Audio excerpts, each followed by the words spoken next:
दरम्यान मध्य रेल्वेला मराठी भाषेचं वावडं असल्याचा आरोप ठाकरे सेनेनं केलाय। तर चुका सुधारल्या नाही तर आंदोलन करू असा इशारा देखील ठाकरे सेनेनं दिलाय।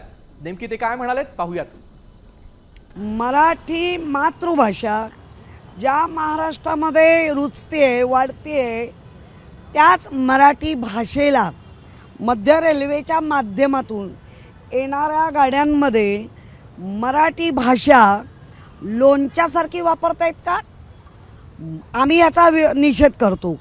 या रेल्वेवाल्यांना महाराष्ट्राची वावड आहे, महाराष्ट्रातल्या मराठी भाषेचं वावड आहे आणि जर आम्हाला लोणच्यासारखे वापरत असतील तर या गोष्टीला आम्ही यांना पापडासारखे तळून काढू शकतो।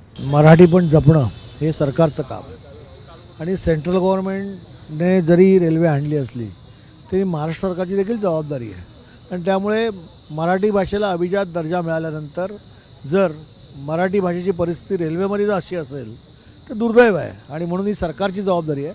सरकारने जी कोण संबंधित खातं असेल त्याने हे सुधारलं पाहिजे। ज्या चुका झाल्या आहेत त्या मध्य रेल्वेने सुधाराव्या, अन्यथा ही ट्रेन अशीच चालवली तर मराठीच्या अपमानाच्या विरोधात शिवसेना मोठं आंदोलन डिव्हिजनल रेल्वे मॅनेजरच्या ऑफिसच्या बाहेर करेल।